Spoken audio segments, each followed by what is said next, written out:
ഇവിടെ കേരളത്തിൻ്റെ മുൻ പ്രതിപക്ഷ നേതാവായിട്ടുള്ള ശ്രീ രമേശ് ചെന്നിത്തലയോട് മാധ്യമപ്രവർത്തകർ, നിങ്ങൾ മാധ്യമ സുഹൃത്തുക്കൾ ഉൾപ്പെടെയുള്ള ആളുകൾ ഈ രാഹുൽ വിഷയം ചോദിച്ച പാടെ കോൺഗ്രസ് കയ്യാങ്കളിക്ക് മുതിർന്നിരിക്കുകയാണ്. അപ്പോൾ അവർക്ക് മറുപടിയില്ല.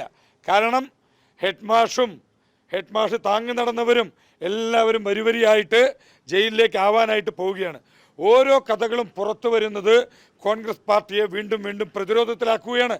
കോൺഗ്രസ് നേതൃത്വം ഒരു വശത്ത് രാഹുലിനെ പാർട്ടിയുടെ പ്രാഥമിക അംഗത്വത്തിൽ നിന്ന് പുറത്താക്കിയെന്ന് പറഞ്ഞു.